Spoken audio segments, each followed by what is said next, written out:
आज हम आइए मेरोन में रेंज पर आधारित प्रॉब्लम करने जा रहे हैं। क्वेश्चन नंबर है 1.222 का f। Find the range of function f(x) is equal to 1/2 minus cos 3x। इसी फंक्शन का रेंज निकालना है। ठीक है, तो रेंज निकालने के लिए सबसे पहले हम इस फंक्शन का डोमेन निकालते हैं। तो दिया हुआ है फंक्शन 1/2 माइनस cos 3x। ठीक है, अब कह रहा है क्या कि जैसा कि हम जानते हैं cos 3x का वैल्यू जो है -1 और 1 के बीच में होता है। cos 3x का वैल्यू क्या होता है? -1 और 1 के बीच में स्थित होगा। cos 3x का वैल्यू क्या होगा? -1 और 1 के बीच में स्थित होगा for all x belongs to R। ठीक है, तब जब कोई मान -1 और 1 के बीच में स्थित हो और इस पोजीशन पर हम रखेंगे तो ये वैल्यू जो होगा वह क्या हो जाएगा? ठीक है, 2 माइनस cos 3x क्या हो जाएगा? पॉजिटिव हो जाएगा। ठीक है, कोई भी वैल्यू ले लीजिए -1 और 1 के बीच में और उसका वैल्यू यहाँ पुट कर दीजिए। तो 2 में से उस मान को सब्ट्रैक्ट करना है। ठीक है, तो यह डिनोमिनेटर जो होगा वह 0 कभी नहीं होगा। यह यहाँ पर क्या हो जा रहा है? पॉजिटिव हो जा रहा है। अतः इस स्थिति में हम लिख सकते हैं कि x के सारे वास्तविक मानों के लिए y का वैल्यू क्या प्राप्त होगा? रियल प्राप्त होगा। तो लिखेंगे which is real for all x belongs to R। For all x belongs to R।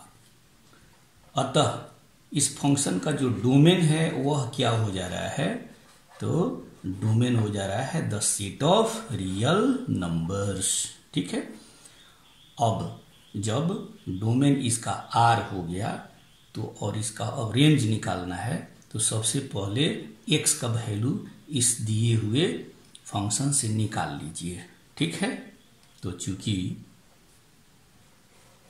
y दिया हुआ है 1/2 माइनस cos 3x।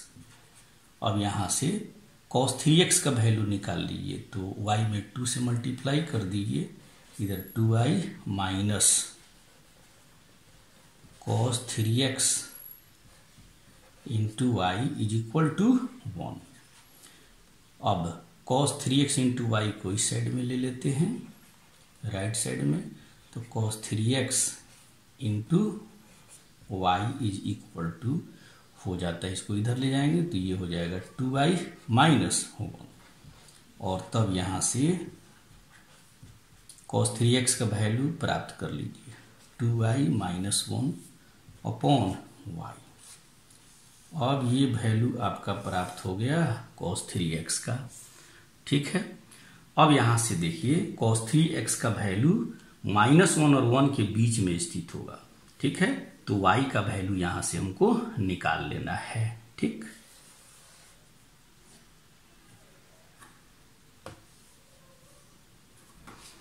अब यहां से ले लेते हैं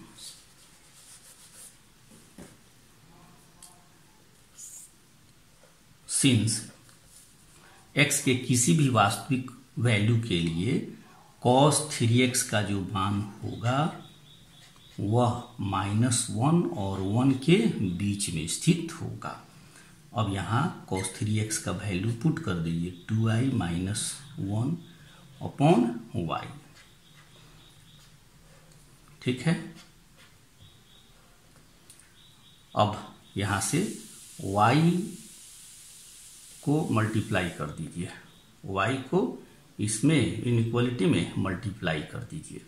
और जैसा कि y क्या है? पॉजिटिव क्वांटिटी है। जब यहाँ पर x का वैल्यू हम रखते थे तो cos 3x -1 और 1 के बीच में स्थित था, तो 1 पॉजिटिव y क्या है? पॉजिटिव है। ठीक है, तो y से मल्टीप्लाई कीजिएगा, इनइक्वालिटी का साइन चेंज नहीं करेगा।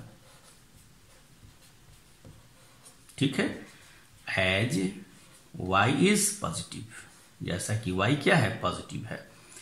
अब यहां से y का वैल्यू हमको निकाल लेना है, ठीक है। तो अब यहां पे देखिए, इससे इनइक्वालिटी मिलेगा लेफ्ट साइड और मिडिल साइड से, और दूसरा इनइक्वालिटी मिडिल साइड और राइट साइड से मिल जाएगा।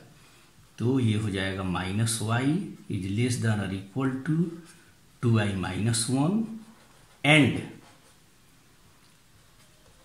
2i minus 1 is less than और इक्वल टू y। अब इस दोनों इनइक्वालिटी से y का वैल्यू हम प्राप्त कर लेंगे, और y का जो कॉमन वैल्यू होगा वही क्या हो जाएगा, रेंज हो जाएगा। अब यहां से देखते हैं कि minus y is less than और इक्वल टू 2i माइनस 1, एक इनइक्वालिटी प्राप्त हुआ, और दूसरा इनइक्वालिटी प्राप्त हुआ 2i minus 1 is less than और इक्वल टू y। अब दोनों इनइक्वालिटी से y का वैल्यू हम प्राप्त कर लेंगे, y का जो कॉमन वैल्यू होगा वही इस फंक्शन का रेंज हो जाता है, ठीक है। तो यहां से देखिए, ये हो जाएगा minus 3y is less than और इक्वल टू माइनस 1 एंड फिर y को दोनों तरफ सब्ट्रैक्ट कर लीजिए, तो यहां से हो जाता है y minus 1 is less then 0, ठीक है। दोनों तरफ y को सब्ट्रैक्ट कर लिया। अब यहाँ y का वैल्यू निकालना है, तो -3 से दोनों तरफ डिवाइड कर दीजिए। तो -3 नेगेटिव क्वांटिटी है, -3 से डिवाइड कीजिएगा, इनइक्वालिटी का साइन चेंज कर जाएगा, ठीक है। तो -3 से डिवाइड किया तो y बचा, यहाँ -3 से डिवाइड कर दीजिएगा तो क्या हो जाएगा, 1/3 हो जाएगा। इनइक्वालिटी का साइन चेंज कर दिया, और फिर यहाँ दोनों तरफ y को ऐड कर दीजिए, ठीक है।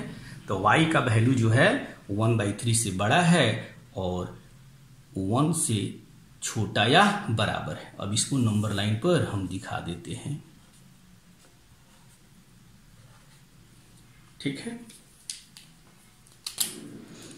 अब यहां लिखते हैं 1/3, 1 लिखते हैं, और ये बता रहा है y का वैल्यू 1/3 से क्या है, बड़ा है या बराबर है, ठीक।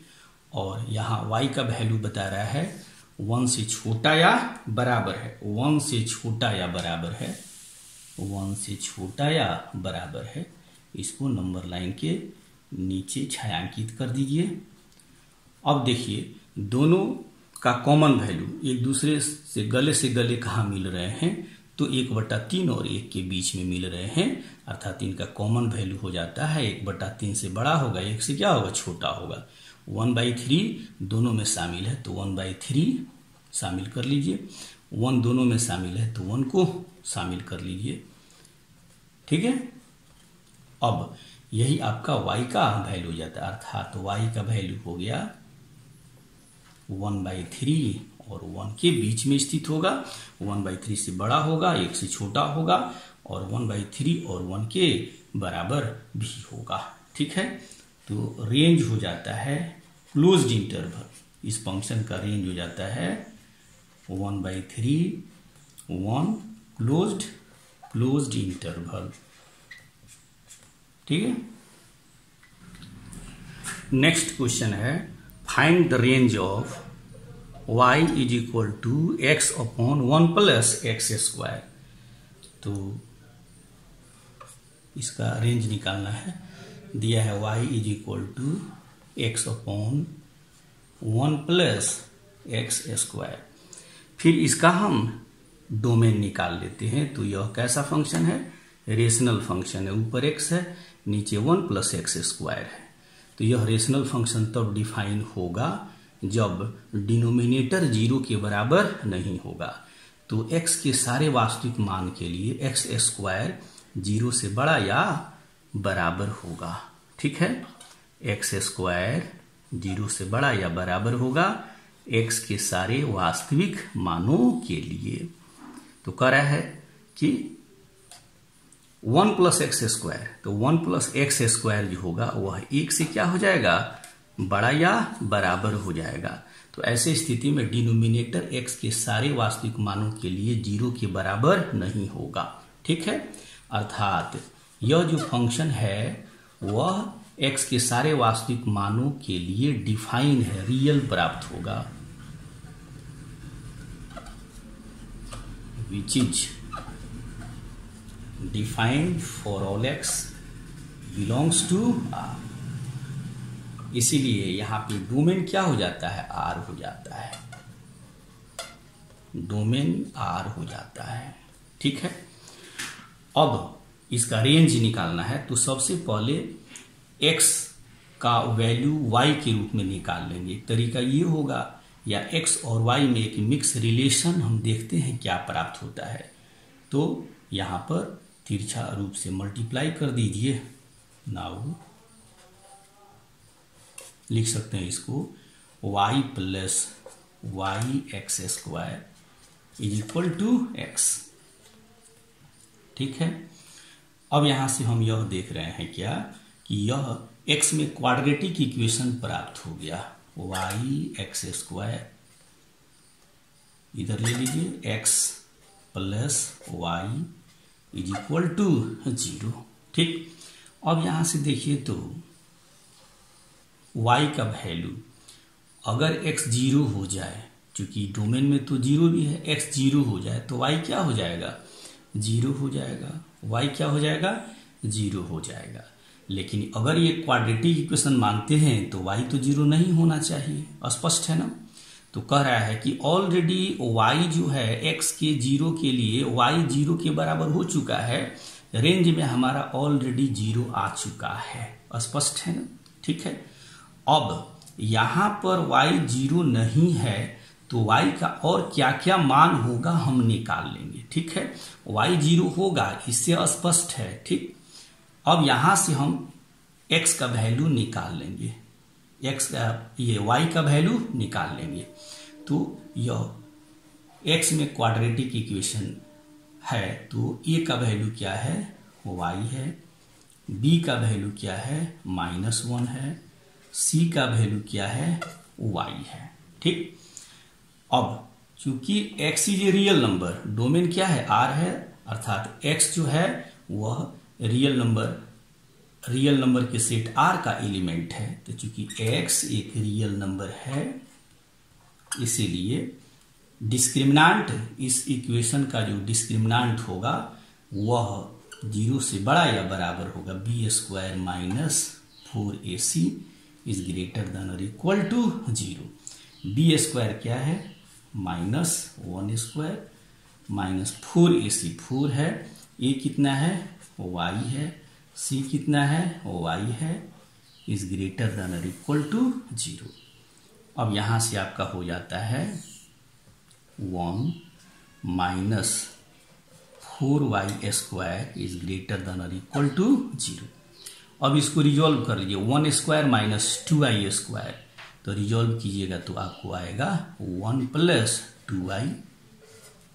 साइन स्कीम से y का वैल्यू निकालने जा रहे हैं, तो आसानी के लिए इसको हमने रिजॉल्व कर लिया है। ठीक है, अब यहां पे देखिए, अब नंबर लाइन पर इसको दर्शा दीजिए। ये हो गया -∞, +∞, और ये हो गया -∞। यहां वैल्यू हो जाएगा -1/2, ये वैल्यू हो गया +1/2।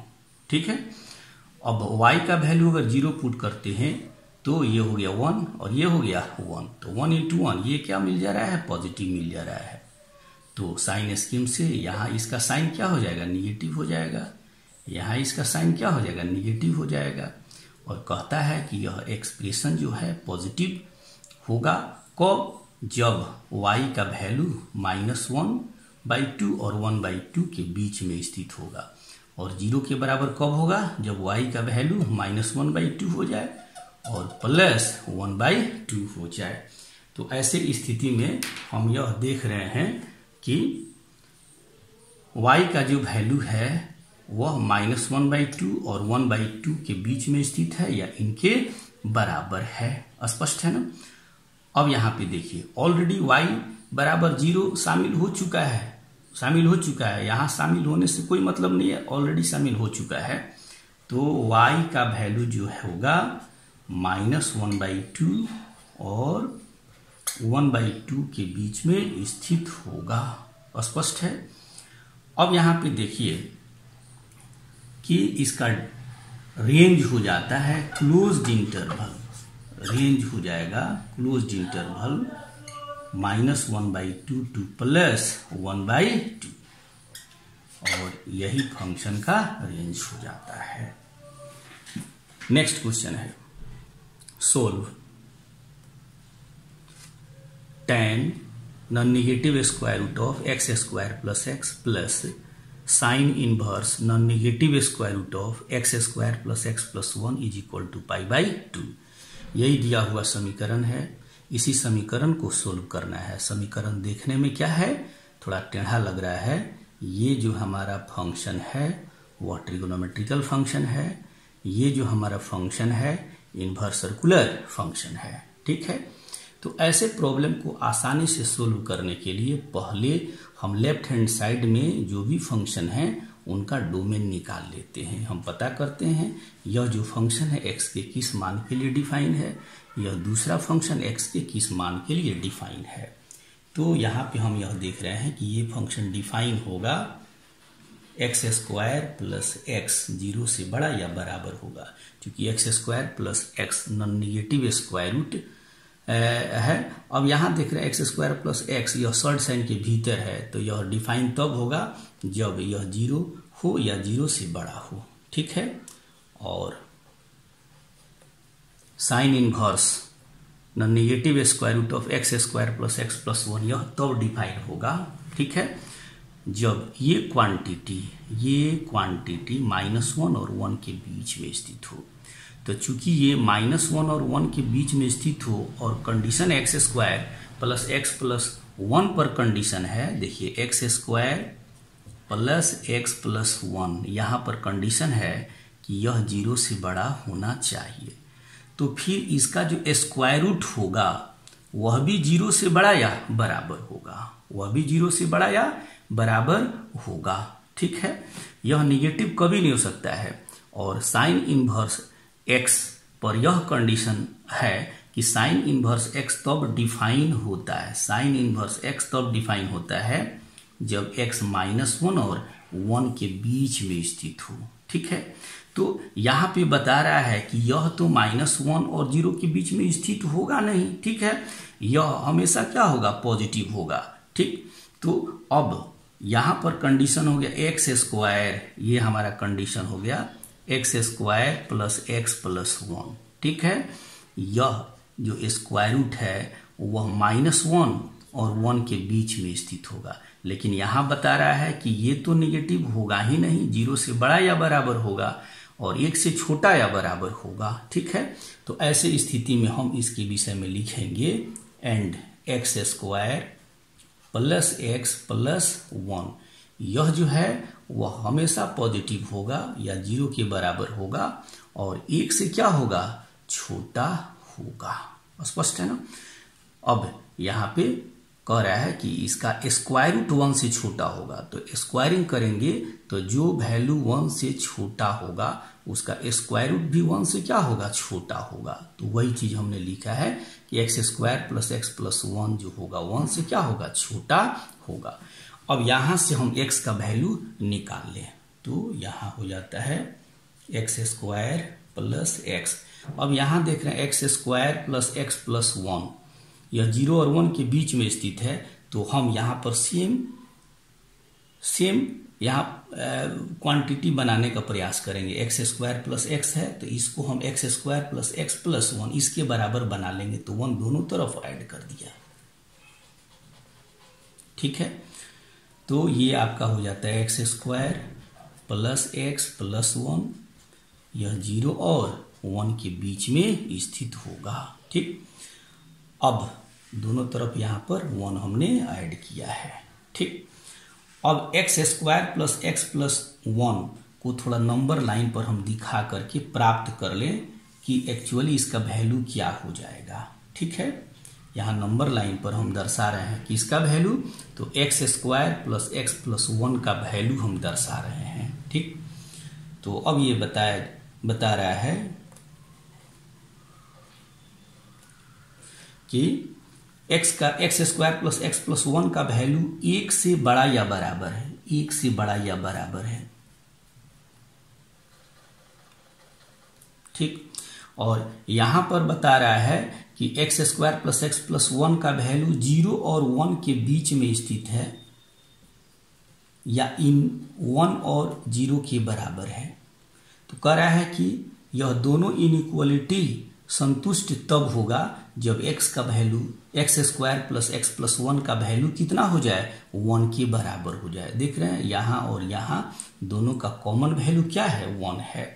तो यहां से हम लिखेंगे x square plus x plus 1, यह कितने के बराबर हो जाएगा, 1।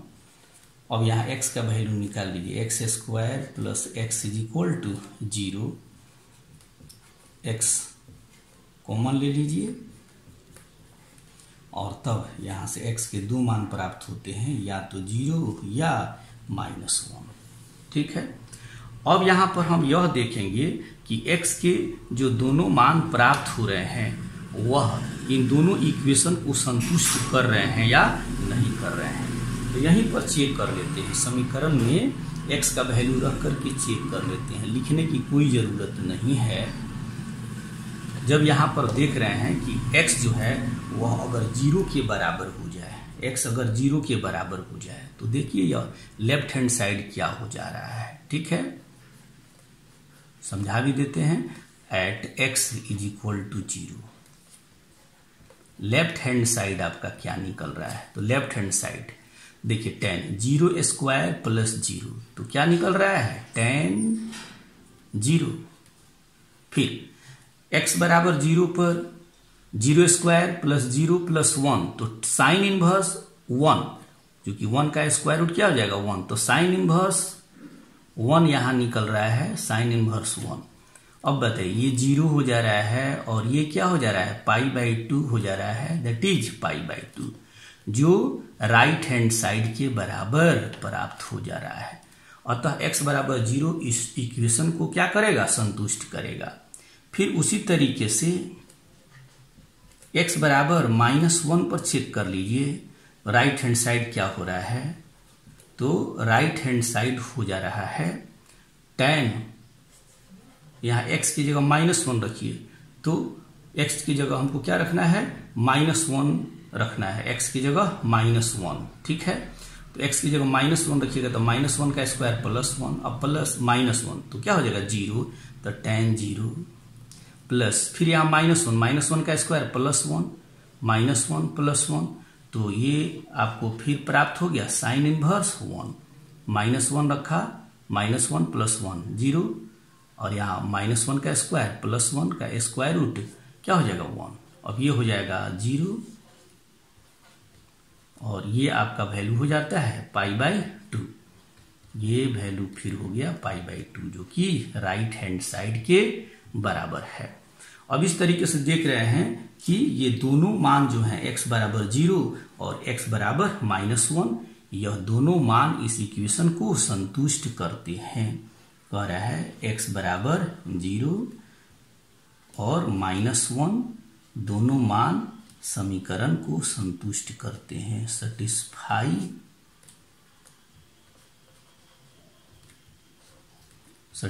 द इक्वेशन को संतुष्ट करते हैं। इसीलिए इस इक्वेशन का सॉल्यूशन सेट क्या हो जाएगा, -1 0। थैंक्स। डियर स्टूडेंट, अगर वीडियो आपको अच्छा लगा हो तो इसको सब्सक्राइब करें, लाइक करें, शेयर करें, और इस वीडियो से रिलेटेड किसी भी तरीके का कोई क्यूरी हो तो अपने क्यूरी को हमारे चैनल पर जाकर के टेलीग्राम ग्रुप में ज्वाइन करते हुए अपने क्यूरी को यहाँ पे डाल दें, उसका सॉल्यूशन आपको प्राप्त हो जाएगा। अगर नहीं ज्वाइन किए हों तो अवश्य ज्वाइन कर लें टेलीग्राम ग्रुप को। थैंक्स।